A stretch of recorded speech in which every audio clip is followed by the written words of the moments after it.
So this program is basically a Deaf Plus access to advocacy, and it's through NorCal Services for the Deaf and Hard of Hearing.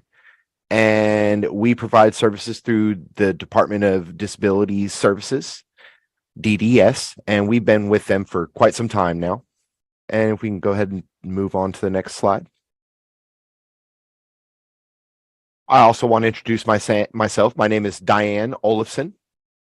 I've been working here for quite some time, NorCal Hard of Hearing Services, and I have been an advocacy coordinator with this Deaf Plus program for quite some time. And I'm now going to let it over to Kristen Stratton. Good morning. My name is Kristen Stratton, and I'm very thankful to have been invited to be a presenter today. I think Diane's going to share a little bit about NorCal Deaf Services before turning it back to me, but I just want to introduce myself briefly. I am a deaf adult. My first language was English, and my second language became ASL, and I work as a professional advocate.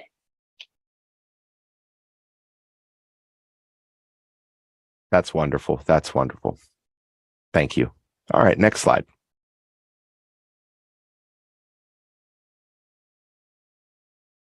Our project, we focus on serving the Deaf Plus community and their families. And we have this service all over 24 counties, and it's under NorCal Services Deaf and Hard of Hearing. Our goal is basically to provide education to the Deaf Plus community and let them know what their rights are under the Lanterman Act. And we let them know that through ASL. And we also want to advocate for their communication needs for Deaf Plus community as well. Thirdly, we want to basically empower the Deaf Plus individuals, their families, and basically take care and let them know of their rights to get services and support. All of these things, we want to basically encourage all of you to learn about that Deaf Plus and what it looks like. And now I'm going to turn it over to Kristen.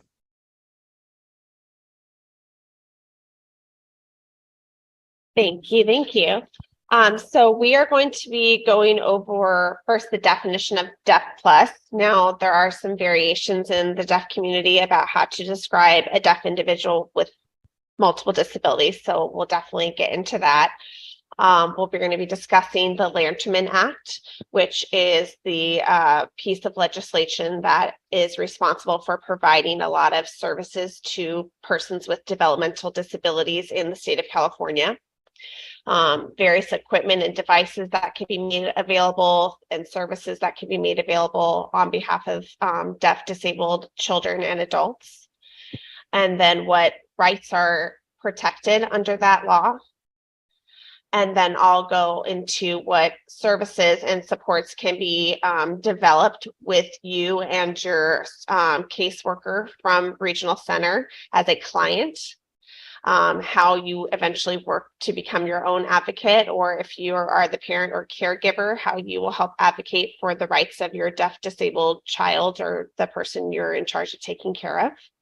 And then lastly, we'll finish up with communication tips to support effective communication with a deaf, disabled individual.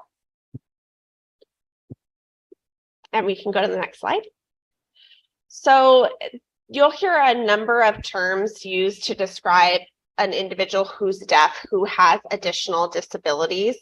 Deaf Plus, Deaf Plus written out, Deaf Plus with the symbol for plus, deaf and disabled.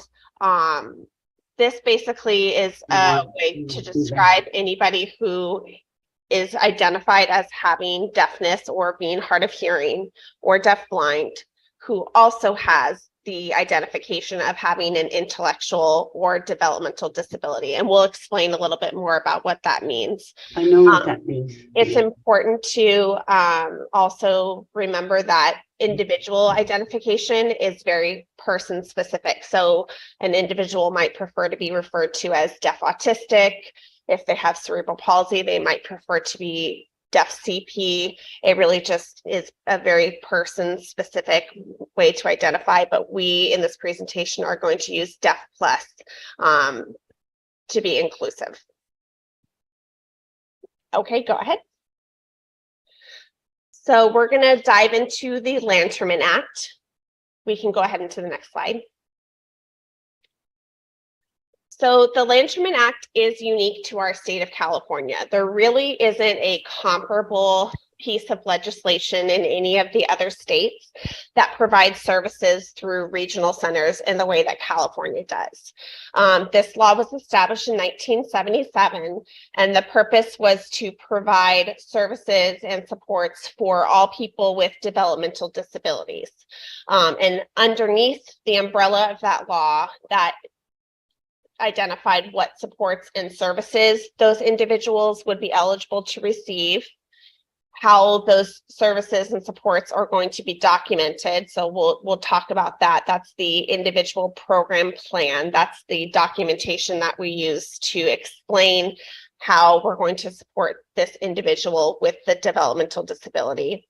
It also included rights, including how to file a complaint, how to appeal decisions. It's an umbrella law that really is inclusive of a lot of different things specific to that population. We have 21 regional centers here in California, and all of whom now have a deaf specialist. We'll talk a little bit about the benefits of that. It's a real great addition to the regional center team to provide that perspective. Okay, we can go ahead to the next slide.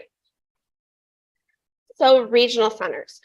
Regional centers are established to provide those supports and services for the local area and the population of deaf, disabled individuals within that area. A person with a developmental disability may become eligible for regional center services if they have a diagnosis before the age of 18 that is considered to be a developmental disability, and that disability has to impact them in 3 or more areas of major life activity.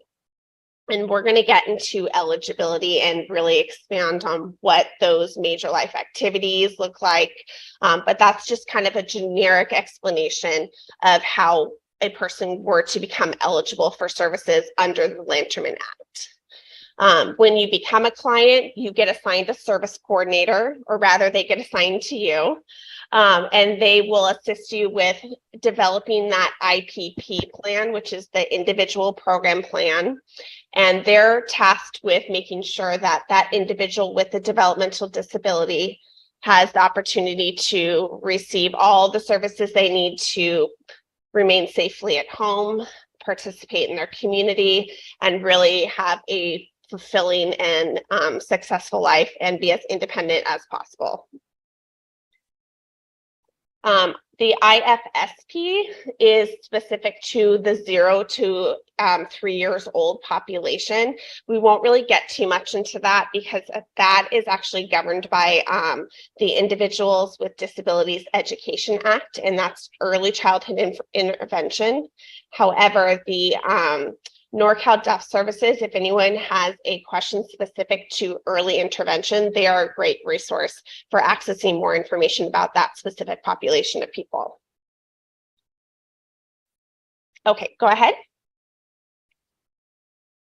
So everything that is worth its value when we're talking about rights is, it doesn't matter if it's not written down. So we have what's called the IPP, or like I mentioned for our early intervention kids, the IFSP. That's a lot of acronyms, but basically it is the way that we're documenting all the supports and services that the DeafPlus individual wants and needs. And you have a right to have that document made available to you in the language that you prefer to read information. If you are not a proficient reader in any written language, let's say you're much more comfortable having English interpreted into ASL, and your right is to receive that information in the way that you can understand it. You can have the meeting to develop that IPP in your native language. So if that's something that you or the deaf consumer, the deaf client needs, that is a right that Regional Center will provide an interpreter to make sure that you can meaningfully participate in the process to develop that document. And that may include the addition of a deaf interpreter as well. So if we have a family where ASL is the primary language, it might be most appropriate to have both a hearing interpreter and a certified deaf interpreter working in tandem to ensure that that family really has equal access at that meeting. Okay, go ahead.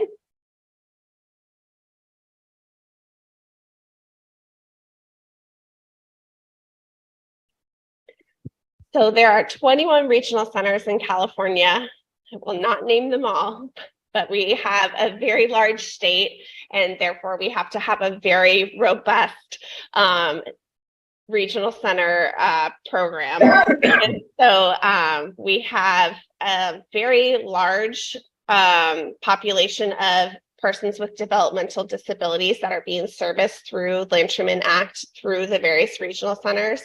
And as I mentioned before, thankfully, they now also have the addition of the deaf culture specialist to really provide assistance and support to the caseworkers and the other regional center staff to look at everything that they're doing for the DeafPlus community through the lens of a deaf adult, and make sure that that culture and that language aspect is really being respected and considered when we're developing supports and services in the IPP process. Okay, go ahead. So the developmental disability under the Lanterman Act is defined as a disability that occurs before the age of 18, and it's expected to continue indefinitely or to be a lifelong disability. And it is a substantial disability. And so in California, we have 5 categories that we consider to be eligibility categories for Lanterman services that are considered to be a developmental disability. Those are intellectual disability, so that would be someone's general cognitive abilities, autism, epilepsy, cerebral palsy, and we have a 5th category that can kind of be a catch-all for something that doesn't necessarily fall in those first 4 categories, but manifests very similarly as an intellectual disability. So a person would need to qualify under one or more of those 5 categories in order to be considered eligible under the Lanterman Act. And not only do they need to have that designation that falls under one of those 5 categories, but it also has to significantly present with functional limitations in 3 or more areas of major life activity. And we're going to go through each one of those, but just as an overview, those areas are self-care, expressive and receptive language, learning, mobility, the capacity for independent living, economic self-sufficiency, and self-direction.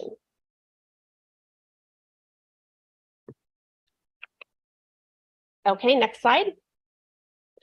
So self-care is one of the first major areas that we consider when we're looking at whether or not a developmental disability is creating a substantial limitation. So in this situation, the individual has significant limitations in the ability to acquire and perform basic self-care skills.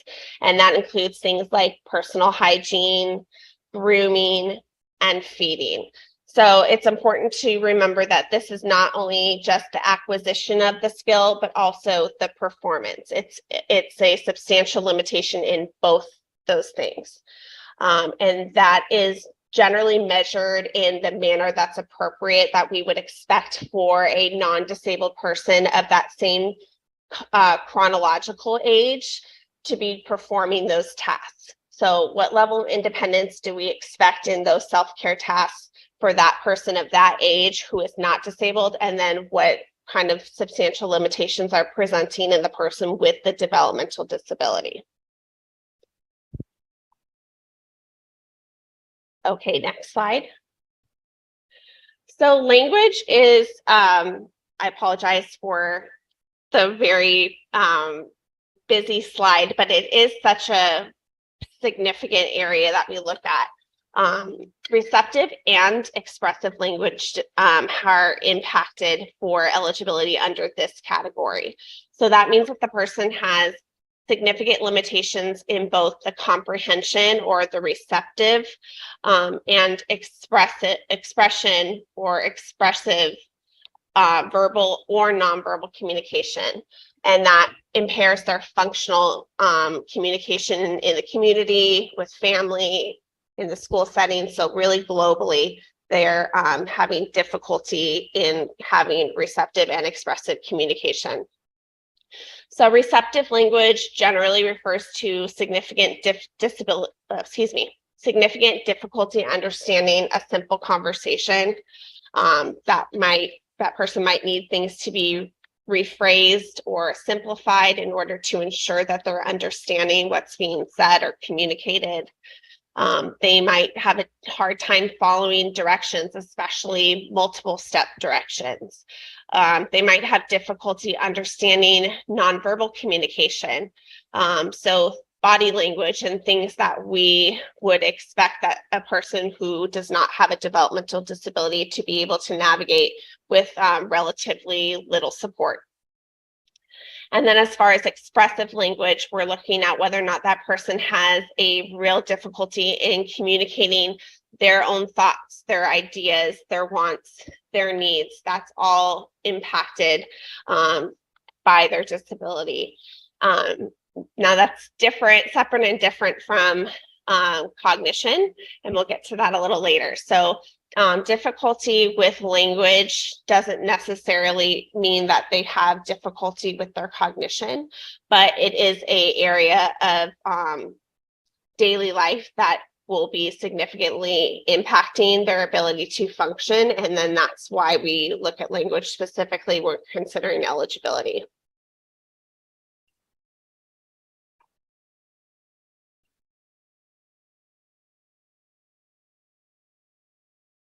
So as I mentioned, learning is very different from language. So someone might have a significantly difficult time expressing themselves or understanding language. But we also consider a person's ability to acquire and apply knowledge or skills to new situations. That's what we're looking at when we're looking at the area of learning. So generally, we're going to look at a person's general intellectual ability. Sometimes we might call that their IQ or their cognitive ability. We're going to look at their academic achievement, their ability to retain information, both in short term and over time, and their reasoning. Can they understand cause and effect relationships? The ability to understand that information and generalize that knowledge to new situations. So I will say this is kind of a tricky area for our DeafPlus community specifically. The way that we generally test someone's intellectual ability is through standardized cognitive assessments. And there aren't a whole lot of assessments that are normed, or the test wasn't developed with the deaf person in mind, especially someone who's deaf and uses sign language. So unfortunately, the difficulty that we might see in trying to assess a person with a developmental disability for regional center eligibility in this category specifically is that we might inadvertently misidentify someone as having low general intellectual ability, when maybe the assessment tool that we used was just not appropriate for that child. And it's also important to keep in mind that it's highly possible that that child has language deprivation. And how does that impact the score and performance on those assessments? So that's something to keep in mind when, if you are a regional center representative, that's something to communicate with your staff, with the persons who are responsible for those intake appointments, who are responsible for conducting those assessments. And if you're a parent or a guardian, those are questions to ask. What kind of tools will you be using? Does it take language deprivation? Does it take American Sign Language into consideration? And so, you know, and it's your right to ask those questions. Just waiting for the interpreter to catch up. Okay, so we'll go ahead to the next slide. Mobility is another area that we consider when we're looking at substantial disability.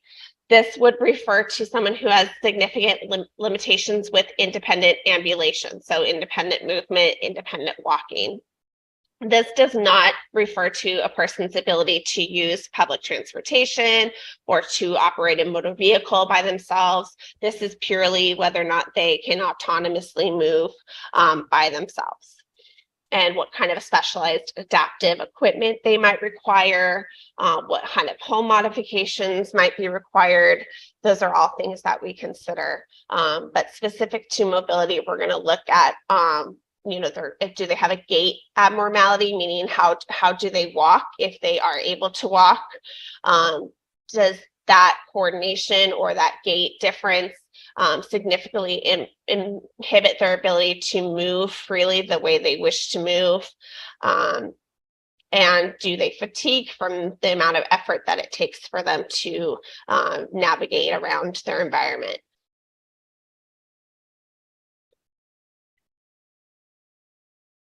If you have someone who,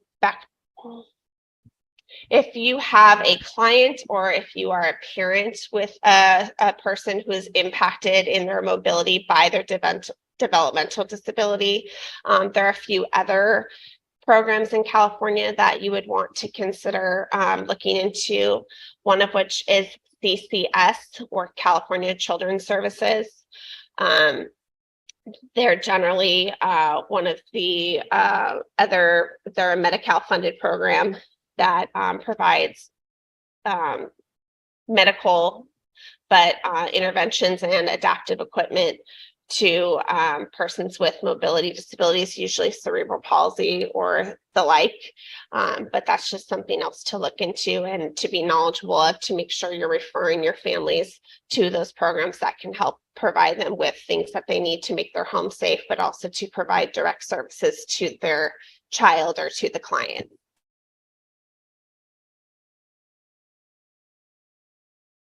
Okay, go ahead.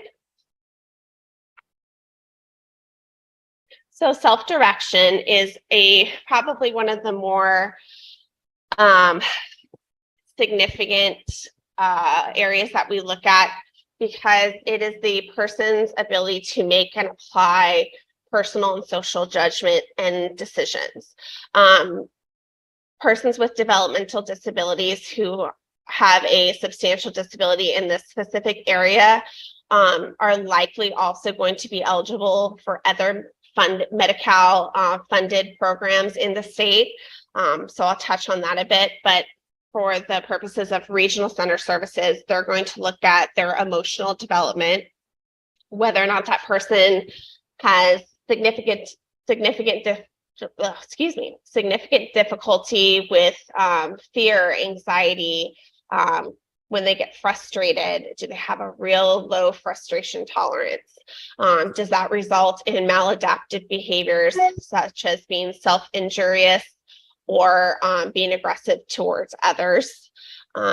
We look at their interpersonal relationships and whether or not they can establish a relationship with those in their family or their peers, whether or not they possess social skills required to develop those relationships.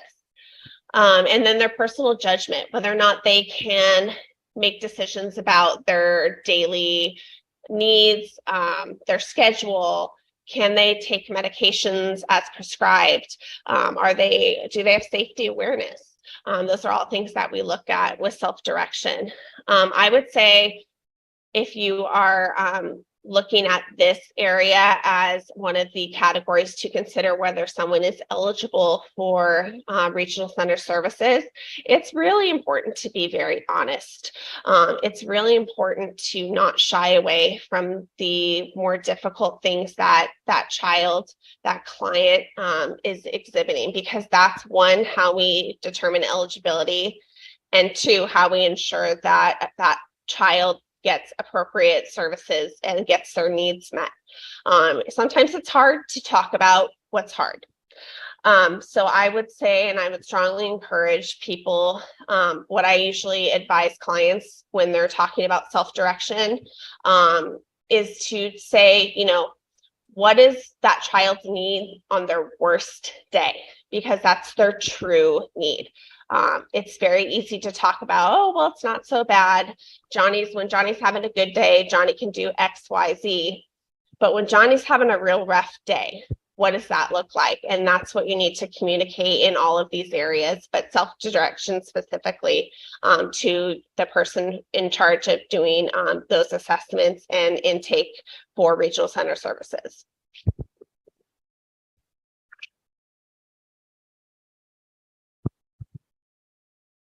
The next thing we're going to look at is independent living. Does this person have the ability to perform age-appropriate tasks required to live independently without the assistance of another person?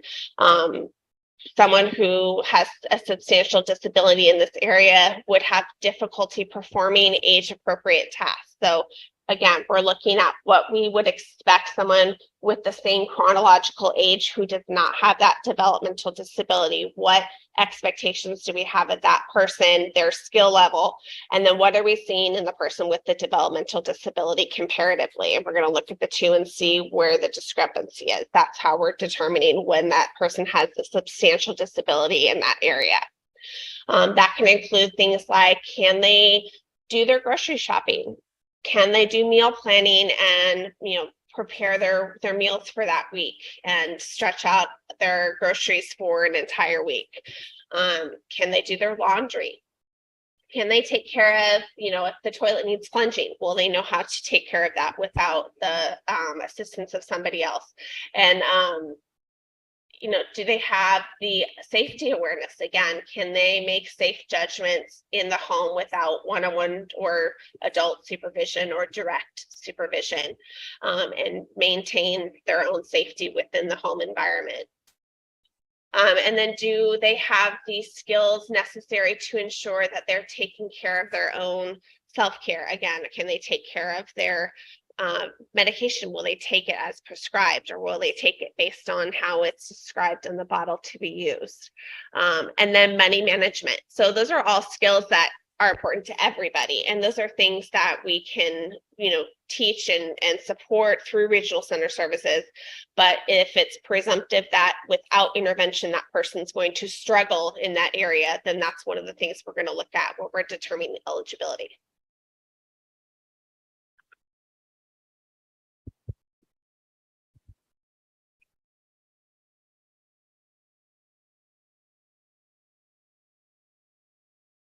And then economic self-sufficiency is our last one.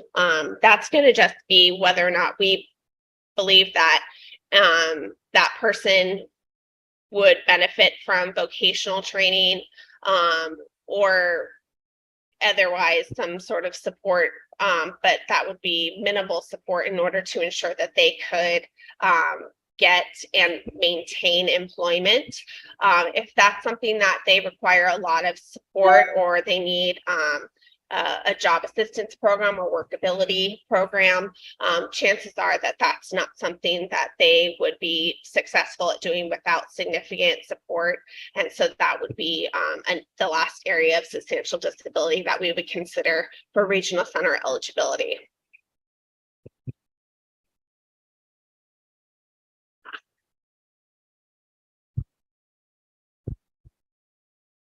Okay, so regional center is going to consider all of those areas. They have determined that the client is eligible for regional center services.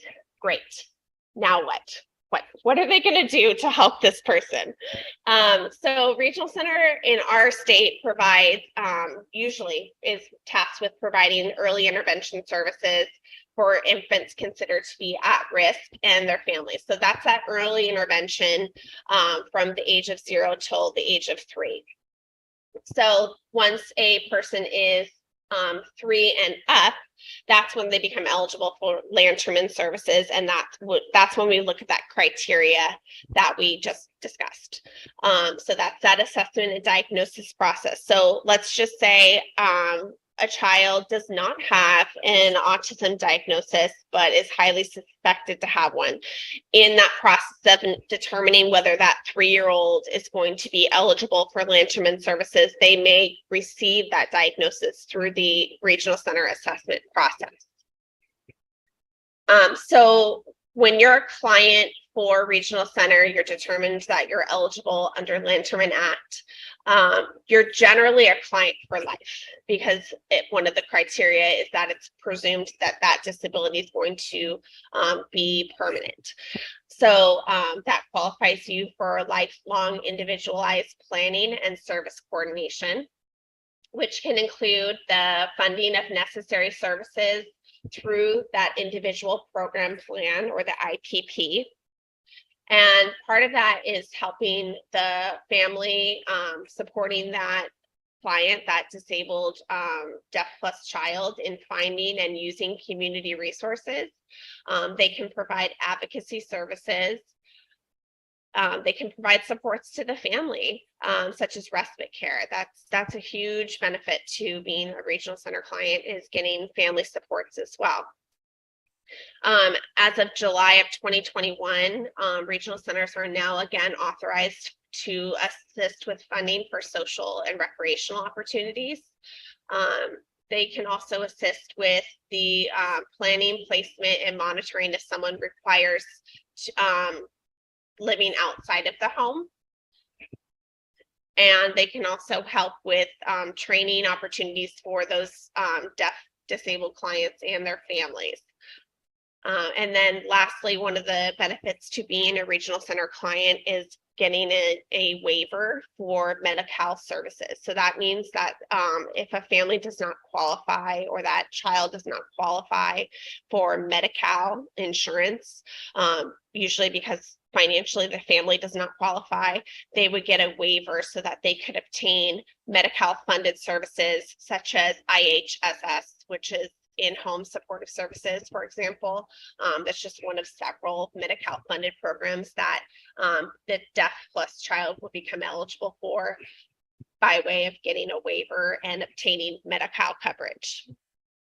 It's important to note that while all of these things sound wonderful, regional center is considered what's called the payer of last resort, meaning that generic resources have to be exhausted before they can be tasked with funding those supports and services. Generic resources are services that are provided by other agencies that have a legal obligation to fund them. So for example, that would be the public school system, or if a child has private primary insurance through their parent's employer, those funding resources would have to be exhausted before regional center would pick up the tab.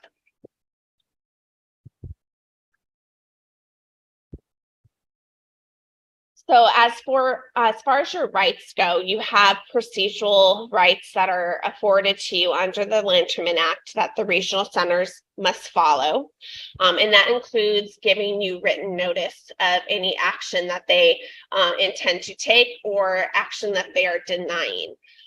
So the regional center must give you written notice if you don't agree with a decision they've made, and that can include if they determined that you are not eligible for regional center services under the Lanterman Act, or you are not eligible for services anymore. That's, I would assume, less common. Normally when someone's found eligible, they are considered a client for life, but I have heard of pretty rare, but you know, it can happen that the person is later found to be ineligible, either because they did so well with intervention that they no longer are benefiting from any services, or they no longer have that condition. I would assume that's more likely to be something like epilepsy. But again, that's pretty rare. Regional center says they will not pay for a service that you requested. They are required to give you a notice of action in writing. They have 5 days to send you that notice by certified mail. If they decide to stop or change a service that's in your IPP and you don't agree, they must send that in writing. And then lastly, they must also give you notice 30 days before they change something in your IPP. If they say that they don't have the money to give you services, they would also give you written notice. Or if you disagree in part or completely with the IPP that was developed, then you would receive a notice of action as well. I think my tip for this would be that, how are we documenting disagreement, or how are we documenting requests? The general rule of thumb is if it's not in writing, it didn't happen. So anytime you as a caregiver or a parent are making a request to your service coordinator from regional center, you should do so in writing. You should either make that request via email, or if you're having a phone conversation and something pops up and you decide, I'm going to go ahead and request this, follow up with an email and summarize the request that was made in that phone call, so that there is written documentation just to kind of memorialize the timeline. So it just establishes the timeline that the regional center would be responsible to respond to that request.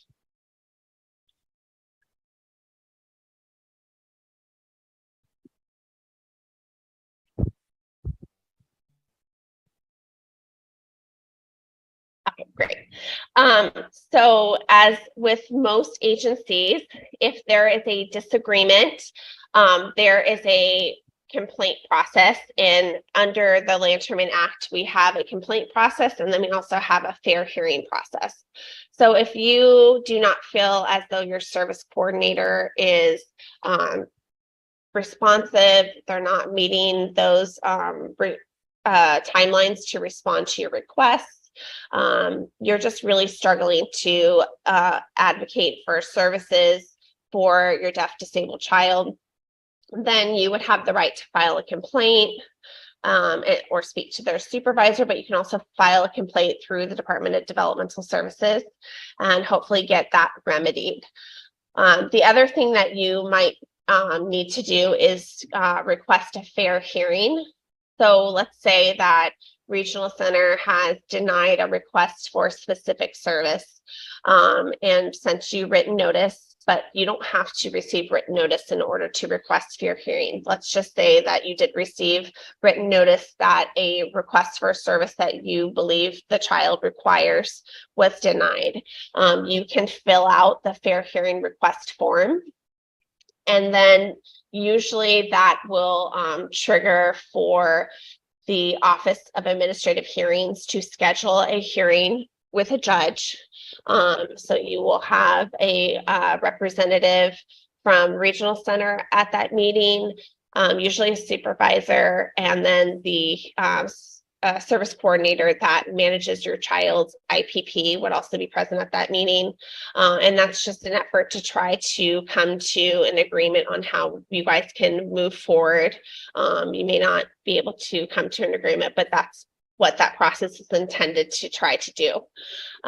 In the meantime, let's say that Regional Center has said, we are going to terminate this service. You got a notice of action that says we are no longer funding this service. You can request what's called aid paid pending, which means that you get to keep that service until that disagreement is resolved one way or the other. If you do ask for a new service that's not in the IPP, you cannot request the aid paid pending. So that would only be specific to things that are already being provided and recommending to be terminated versus you requesting something that's not in the current IPP and already previously agreed upon.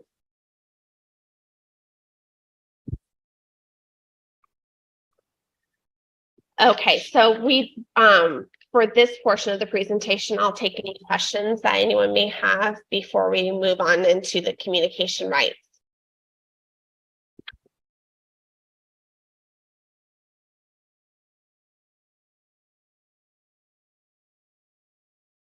Apologize, I forgot to unmute.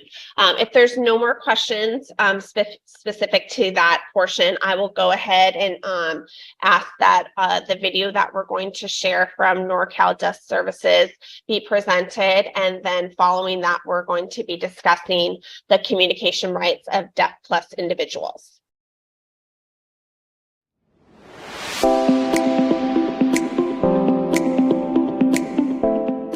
Greetings from NorCal Services for Deaf and Hard of Hearing. We work with DeafPlus individuals and their families and care providers. DeafPlus individuals are deaf people with additional disabilities. The ability to communicate as a family member or care provider is important in providing care and support for a DeafPlus person to ensure that care fits with that person's additional disability. Additionally, it's important to be aware of the cultural needs of the DeafPlus individual. Be it deaf culture or another culture that the individual was born into with their family, it's important to cater to their needs in the manner that's appropriate for that DeafPlus individual. DeafPlus individuals have diverse and unique communication needs. They may communicate using sign language. For example, "Hey, hungry? What do you want to eat or drink?" And here is an example of visual communication using gestures and photos to convey the meaning.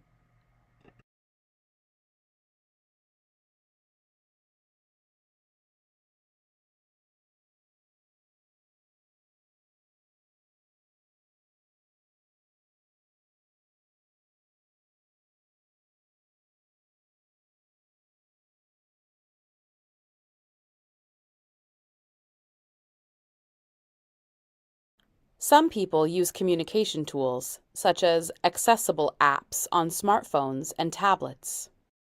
There are several apps that provide images for developing picture tools. The pictures can be posted on a wall or attached to a keychain and used for functional communication. Both you and the DeafPlus person in your care should prepare for emergency situations. There are many available devices that provide visual alerts. For example, there are visual smoke and carbon monoxide detectors, visual doorbell alerts, visual alarms, vibrating watches, vibrating alarm clocks, and body-worn receivers for emergency purposes. One method that may be used in an emergency is to draw with your index finger an X on the DeafPlus person's back, shoulder, or arm to indicate that it's an emergency, and then gently prompt the individual to follow you to a safe meeting space. With training, the DeafPlus person will understand the need to follow instructions and ask questions later. This is just an example, not a standard practice. You may gently tap on their shoulder, gently flash the room light switch, wave, but not in their face, to get their attention. You may even stomp your foot on a wooden floor or knock on the table where they're seated. The vibration will get their attention. Some individuals may require having a deaf interpreter in addition to the assigned interpreter. The reason is because the deaf interpreter possesses native fluency to facilitate communication for deaf individuals, especially those with intellectual disabilities. Do not grab their arm or pull on their hand. Tap them on their head, and don't yell in their face.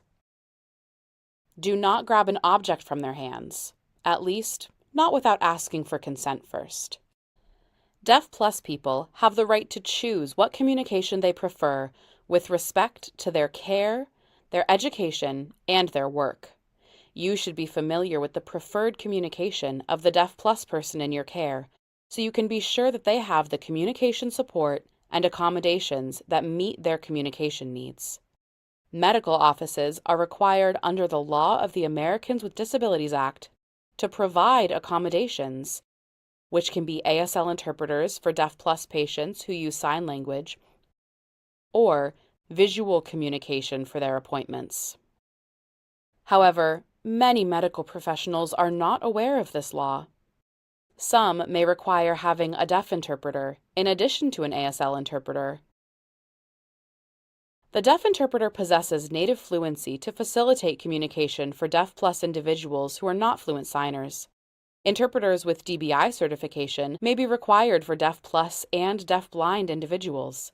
A family member or caregiver should not be used in lieu of a professional interpreter. By having an interpreter, you can focus on your role as a family member or caregiver without the responsibility of communication. For DeafPlus individuals who struggle with nonverbal communication, you can ask for nonverbal examinations. For example, many eye doctors are trained in providing nonverbal eye examinations upon request. And a deaf interpreter can help with this as well. Having accommodation such as an interpreter for communication empowers a DeafPlus person to be an active participant at their medical appointments. If you need assistance requesting accommodations, NorCal Services for Deaf and Hard of Hearing can help. Having communication, whether through language or a communication tool, is important. By having communication, DeafPlus people have opportunities making decisions and exercising self-determination in their daily lives.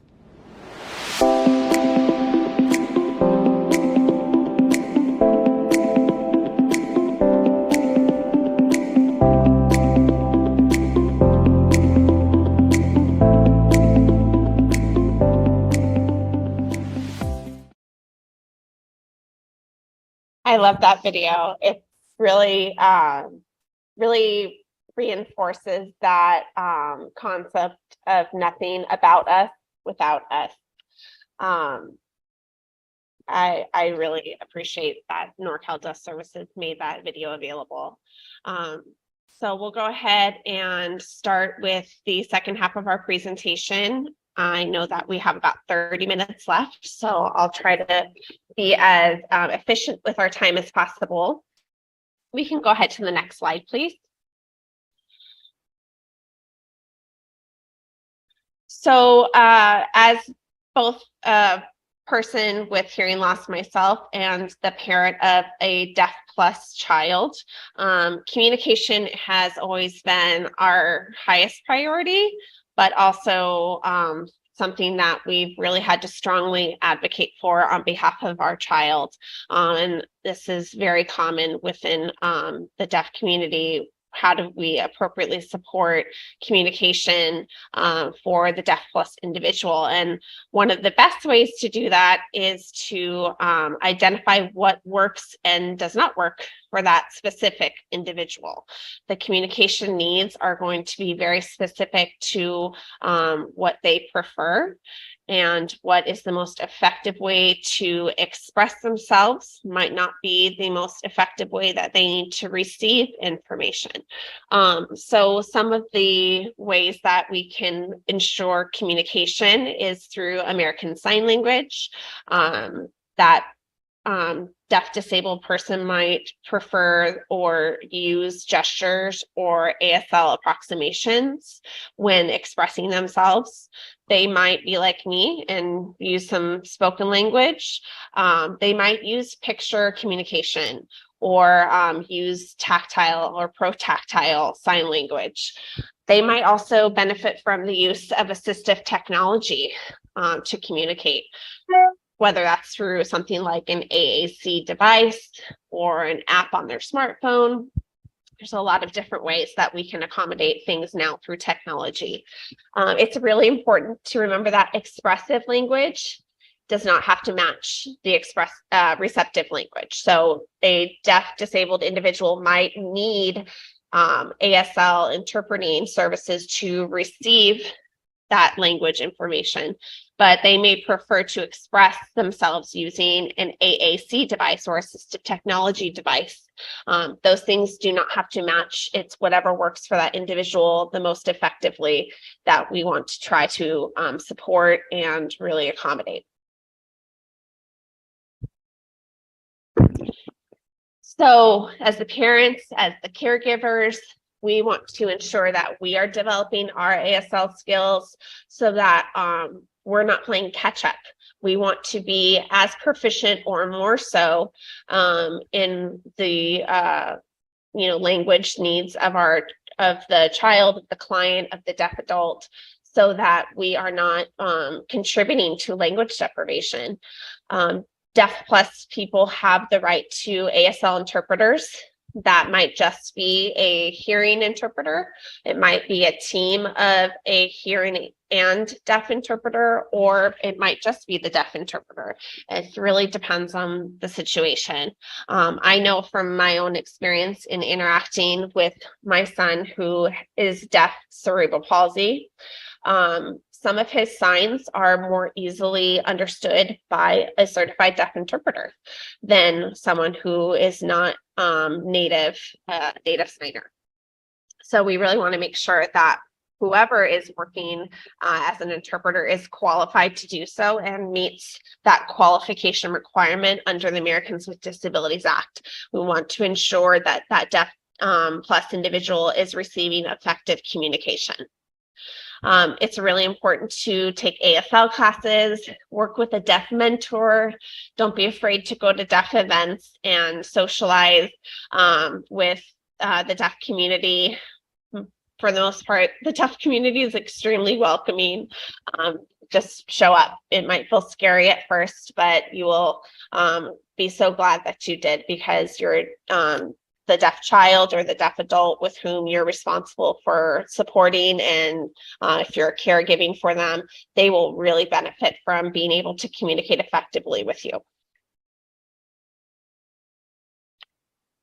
We can use hand gestures, we can use body language. It really just depends on what's most effective for that deaf individual.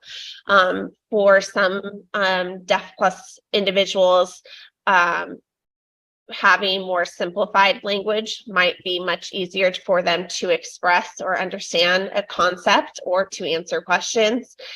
So it's really important to model what you have been told is the most appropriate way to communicate with them.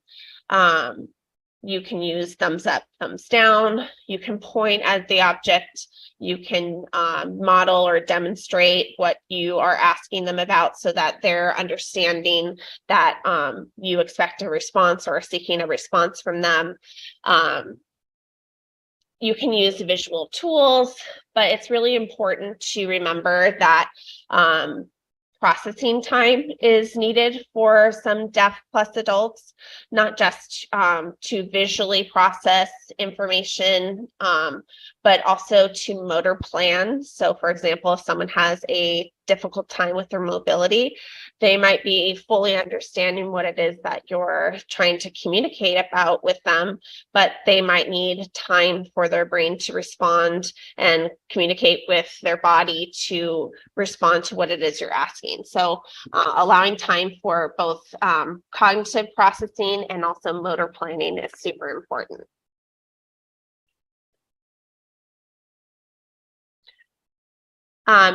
You can take pictures, whether it's the picture communication systems like PEX.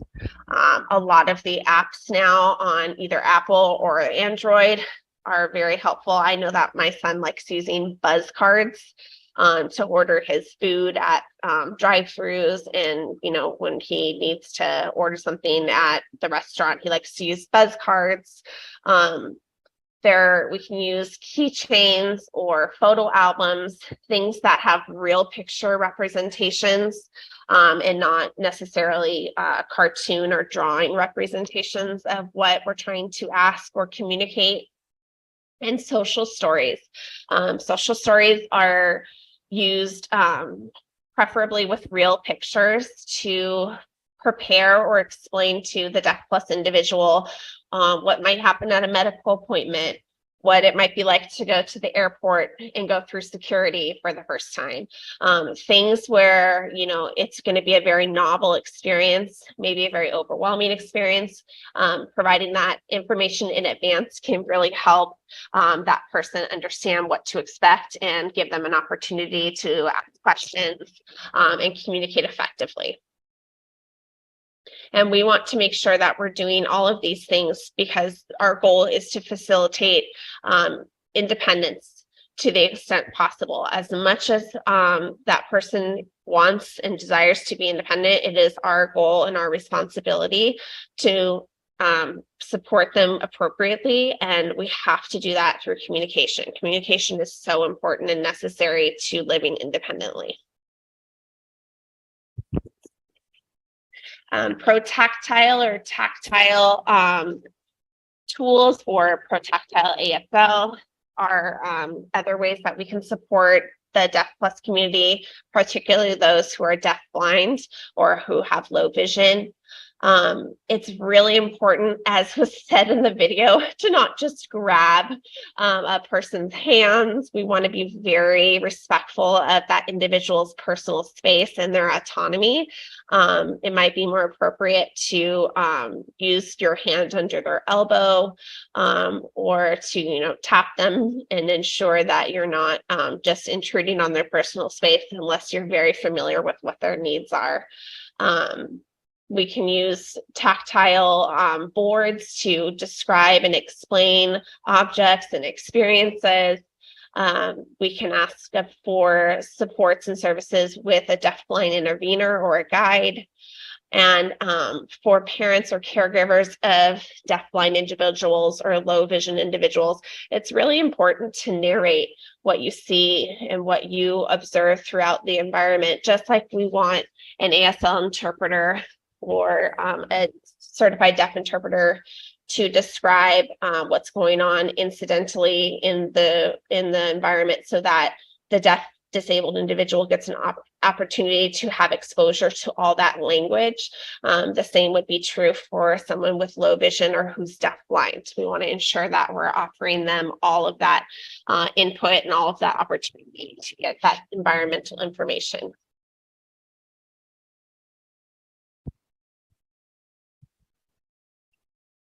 Okay, so we'll take this opportunity if there's any additional questions. It can be regarding to supporting communication rights of the deaf disabled individual, or it can be anything that came up incidentally during the presentation. If you also have questions about accessing any services through NorCal Deaf Services, that would also be a great time if you want to find out more about the advocacy services that they offer or any of the other programs available.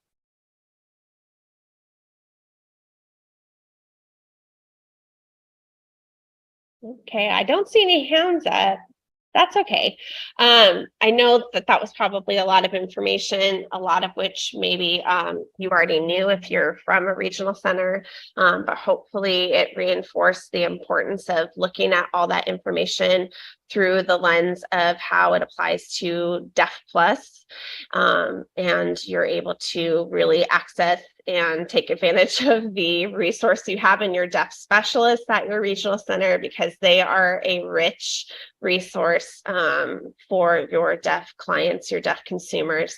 And if you are the parent or a caregiver of a DeafPlus child or DeafPlus adult, please do not be afraid to reach out and ask help of your service coordinators, whether it's accessing services that are funded through a regional center or through a different agency and you just don't know where to start. They are there. That is their job to help you. So don't be shy about reaching out to them and asking for more information. There is one more slide that I believe has a survey. Yeah, there's a survey on the presentation. So if you can either click on the link, if not, you can utilize your your smartphone and use the QR code. And if you wouldn't mind completing that, this presentation was funded through the Department of Developmental Services. So we definitely want to thank them for making this possible. And I will turn it back over to Diane. Beautiful, beautiful. Thank you so much for your time and sharing a lot of that information in relation to services and support through the Lanterman Act, and how basically the DeafPlus individuals and their families can also have those rights, you know, for various things, and best support services and support for their children or their adult friends and family. Also keep in mind the best way to assess on their communication. You know, each person is different. So very beautiful presentation. So again, if you have any more questions regarding how to access services with the regional center, you can contact the deaf or hard of hearing specialists in your area. Also, here at NorCal Services for the Deaf and Hard of Hearing, we do have advocates that can provide support, that can help you find resources and get you connected to the right agencies, and you might be able to obtain interpreters, or you could obtain other various things, equipment, services. You can contact all these different agencies, so please feel free to contact us. You can also email us. Want to thank everybody for your time for joining us today as well.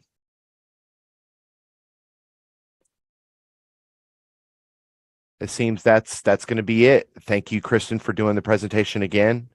And thank you for all the tech support and all the interpreters being here and helping.